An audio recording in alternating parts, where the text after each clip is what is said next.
আজ আমি বলবো মিথুন রাশির 2026 সাল কেমন যাবে।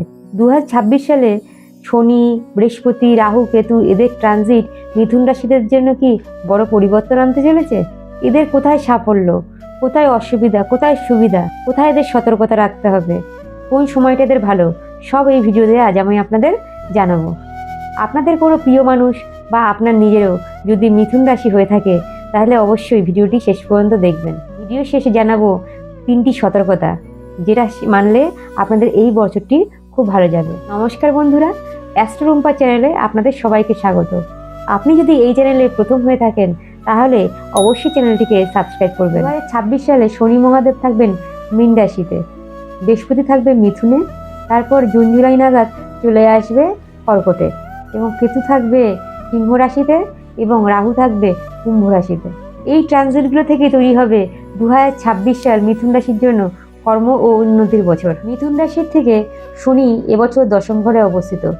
আপনাদের কর্মে ধীরে ধীরে উন্নতি হবে এবং চাপ ও দায়িত্ব বাড়বে। যারা চাকরি করেন তাদের চাকরিতে দায়িত্ব বাড়বে, বসের চাপ বাড়বে এবং কাজ বদলের চিন্তা আসতে পারে। যারা ব্যবসা করেন তাদের ধীরে ধীরে লাভ বাড়বে এবং সোশ্যাল মিডিয়ার সঙ্গে যারা যুক্ত আছেন তাদেরও আস্তে আস্তে উন্নতি হবে। এছাড়া যারা আপনারা পড়াশুনো করেন তাদের পড়াশুনোতে উন্নতি এনে দেবে।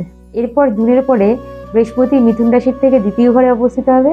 এর ফলে আপনাদের অর্থভাগ্য বাড়বে, সঞ্চয় বৃদ্ধি হবে এবং পরিবারে সুখবর আসতে পারে। এবার আসি প্রেম ও সম্পর্ক। 2026 সালে আপনাদের মিশ্র ফল লাভ হবে।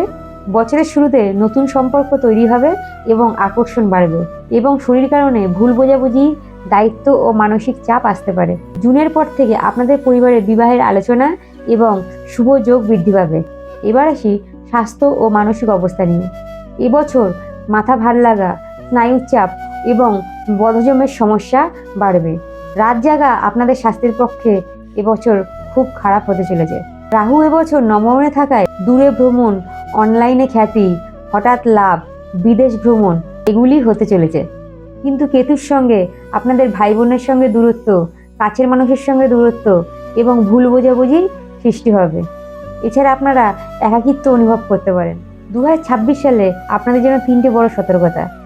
এক হলো আপনারা রাত জাগবেন না, না বুঝে কারোর সঙ্গে সম্পর্ক জড়াবেন না এবং অধৈর্য হবেন না। এবার কিছু প্রতিকার নিয়ে আলোচনা করি।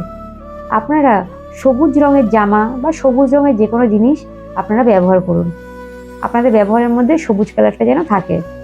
আর দ্বিতীয়ত, কোনো গরিব বাচ্চাকে বই খাতা দান করুন। এটা আপনাদের জন্য খুব ভালো একটি প্রতিকার।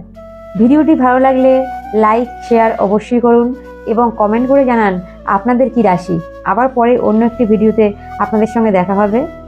ততক্ষণ পর্যন্ত আপনারা ভালো থাকবেন, সুস্থ থাকবেন। রাধে রাধে।